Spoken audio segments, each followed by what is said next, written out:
বিসমিল্লাহির রহমানির রহিম।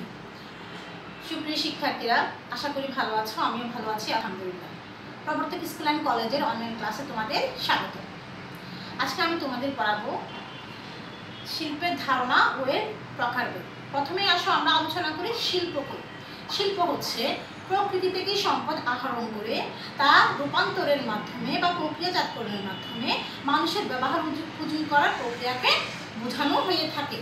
সাধারণত ব্যবসায়ীরা মানুষের চাহিদা পূরণের জন্য প্রকৃতি থেকে সম্পদ আহরণ করে সেটা রূপান্তরের মাধ্যমে মানুষের ব্যবহার উপযোগী পণ্যে পরিণত করে।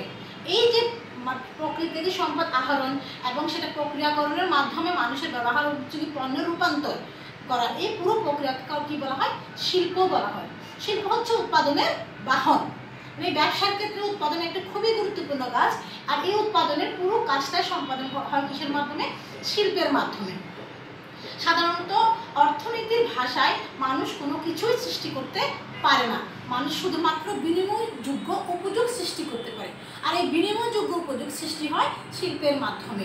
আমাদের এই প্রকৃতিতে, আমাদের এই বিশ্বে সব জায়গায় ছড়িয়ে ছিটিয়ে আছে কি? প্রাকৃতিক সম্পদ, আর ব্যবসায়ীরা সেই সম্পদকে কাজে লাগিয়ে মানুষের ব্যবহার উপযোগী পণ্যে পরিণত করে। এই পুরো প্রক্রিয়াকে কী বলা হয়? শিল্প বলা হয়ে থাকে। তার শিল্প আসলে আমরা শিল্পের প্রকারভেদ নিয়ে আলোচনা করি। শিল্পের কাজের উপর ভিত্তি করে শিল্পকে বিভিন্ন ভাগে ভাগ করা হয়। যেমন ধরো, প্রাথমিক শিল্প, উৎপাদনে প্রস্তুত শিল্প, নির্মাণ শিল্প, সেবা পরিবেশক শিল্প। আমরা আসলে আলোচনা করি প্রাথমিক শিল্প নিয়ে। প্রাথমিক শিল্প কি? সাধারণত প্রকৃতি থেকে সম্পদ আহরণ বা প্রকৃতির সম্পদকে সরাসরি কাজে লাগিয়ে বা প্রকৃতি থেকে সম্পদ আহরণের পুরো প্রক্রিয়াটাকে বলা হয় প্রাথমিক শিল্প। এক্ষেত্রে খুব বেশি কাজ করার প্রয়োজন হয় না, এটা সরাসরি প্রকৃতি থেকে সম্পদ আহরণ এবং প্রকৃতি থেকে সম্পদ আহরণ করে সরাসরি কাজে লাগানো এই প্রক্রিয়াটাকে বলা হয় তোমার প্রাথমিক শিল্প। যেমন ধরো, জমিতে ফসল ফলানো, কাঠ থেকে বন সংগ্রহ, বন থেকে কাঠ সংগ্রহ, তারপরে সমুদ্র এবং থেকে তোমার ঝিনুক, তারপরে মুক্তা, তারপর বিভিন্ন ধরনের জলজ সম্পদ সংগ্রহ, তারপর তোমাদের হতে পারে জমিতে বিভিন্ন ধরনের চাষ, ফসল চাষ, হাঁস মুরগি পালন, হ্যাচারিতে রেণু, তোমার নার্সারিতে রেণু উৎপাদন, নার্সারিতে গাছপালা উৎপাদন, হ্যাচারিতে রেণু উৎপাদন, এই সবগুলো কিসের সাথে জড়িত? প্রাথমিক শিল্পের সাথে জড়িত। তার মানে কি? প্রাথমিক শিল্পে সম্পদকে সরাসরি মানে প্রকৃতি থেকে সরাসরি সম্পদ আহরণ করা এবং সরাসরি সম্পদ আহরণ করে সেটা তোমার কাজে লাগানো, এই প্রক্রিয়াটাকে বলা হয় প্রাথমিক শিল্প। তাহলে প্রাথমিক শিল্পকে কয় ভাগে ভাগ করা হয়েছে? 3 ভাগে ভাগ করা হয়েছে: কৃষি শিল্প, প্রজনন শিল্প, নিষ্কাশন শিল্প। আসলে আমরা কৃষি শিল্প নিয়ে আলোচনা করি। কৃষি শিল্প, কৃষি কাজের সাথে জড়িত শিল্পকে বলা হয় কি? কৃষি শিল্প। যেমন ধরো, প্রকৃতি প্রদত্ত ভূমি, উর্বর জমি, তাপমাত্রা, বৃষ্টিপাত, নদ নদী সব কিছু কি কৃষি শিল্পের মুখ্য অবলম্বন। এই শিল্প থেকে মানুষের চাহিদা যেমন পূরণ হয়, ঠিক এই শিল্প থেকে অন্যান্য শিল্পের ক্ষেত্রে প্রচুর পরিমাণ কাঁচামাল হিসেবেও ব্যবহার হয়। এরপর আসে তোমরা প্রজনন শিল্প। সাধারণত অর্থনৈতিক উদ্দেশ্যে নির্বাচিত উদ্ভিদ ও প্রাণীর বংশ বিস্তার করার প্রক্রিয়াকে বলা হয় প্রজনন শিল্প।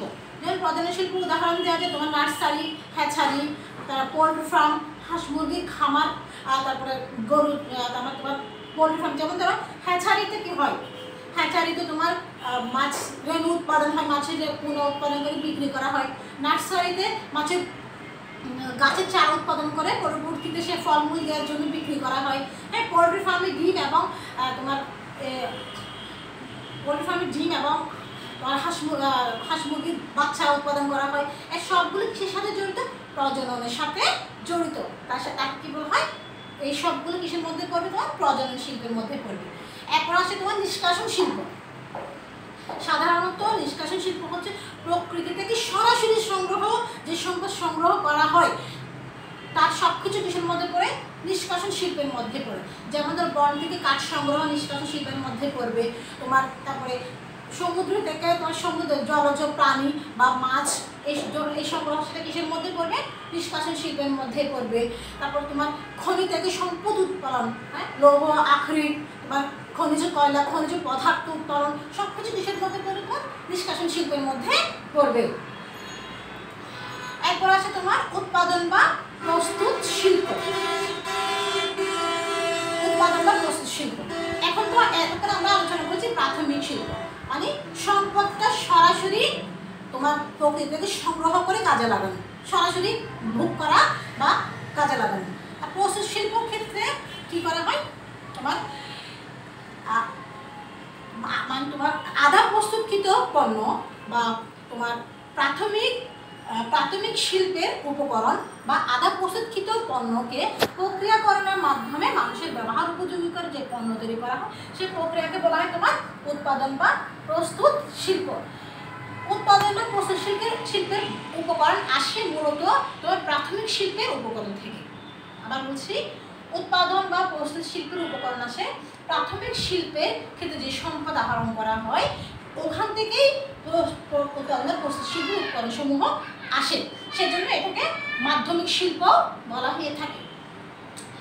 উৎপাদন বা প্রস্তুত শিল্পকে তোমার 4 ভাগে ভাগ করা হয়েছে: বিশ্লেষণ শিল্প, যৌগিক শিল্প, প্রক্রিয়া ভিত্তিক শিল্প, সংযোজন শিল্প। আসো আমরা আলোচনা করি প্রথমে বিশ্লেষণ শিল্প। বিশ্লেষণ শিল্প কি? একই পদার্থ বিশ্লেষণ করে একই পদার্থকে ভাগ করে, হ্যাঁ, বা আলাদা করে যে তোমার সম্পদ বা যে পণ্যে পরিণত করা হয় বা যে দ্রব্য তৈরি করা হয় তাকে বলা হয় তোমার বিশ্লেষণ শিল্প। যেমন ধরো তোমাকে আমি বলি, খনিজ তেল পরিশোধনের মাধ্যমে পেট্রোল, ডিজেল, কেরোসিন ইত্যাদি কিসের মধ্যে পড়বে? বিশ্লেষণ শিল্পের মধ্যে পড়বে। তারপর খনিজ কয়লা থেকে আলকাতরা, তারপরে তোমার কয়লা,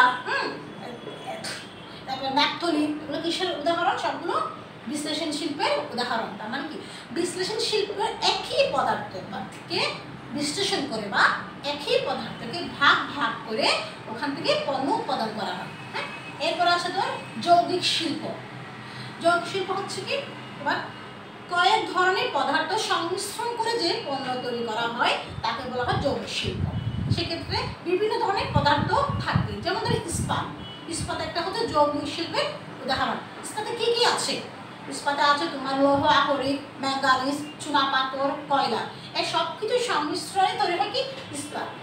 যেমন সাবান, ডিটারজেন্ট, হ্যাঁ, এগুলো সব, তারপর তোমার সার, এগুলো কিসের উদাহরণ? তোমার যৌগিক শিল্পের উদাহরণ।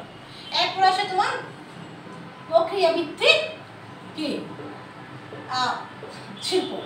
প্রক্রিয়া ভিত্তিক শিল্প হচ্ছে কি, কাঁচামাল বিভিন্ন প্রক্রিয়ার মধ্য দিয়ে, কোনো একটা নির্দিষ্ট কাঁচামাল বিভিন্ন উৎপাদন প্রক্রিয়ার মধ্য দিয়ে চূড়ান্ত পণ্য পরিণত হওয়ার যে প্রক্রিয়া বা চূড়ান্ত পণ্যে পরিণত হয় যে পণ্য তাকে বলা হয় কি প্রক্রিয়া ভিত্তিক শিল্প। যেমন ধরো চিনি তৈরি হয় কি থেকে? আখ থেকে।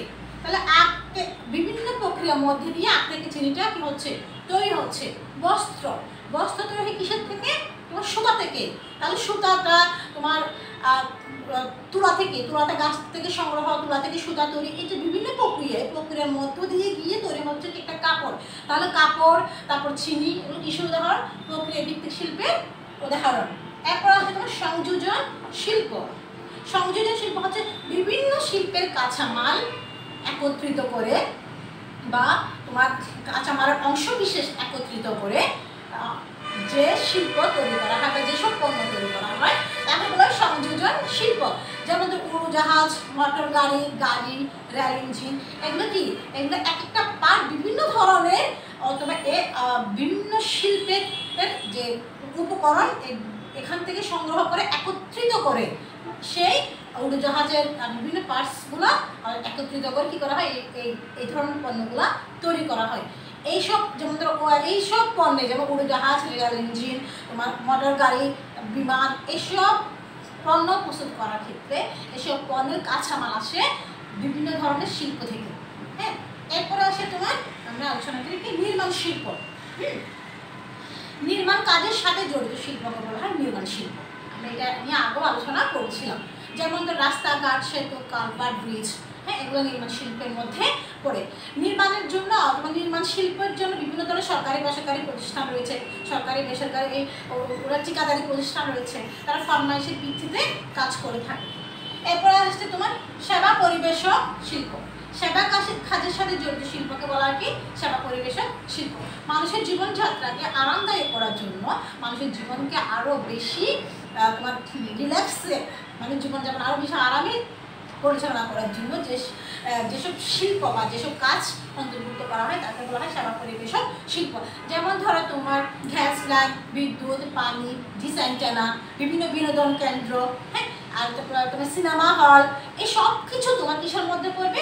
সেবা পরিবেশক শিল্পের মধ্যে পড়বে। ওকে স্টুডেন্ট, আজকে এতটুকুই পর্যন্ত। তোমাদের সাথে আবার দেখা হবে। আল্লাহ হাফেজ।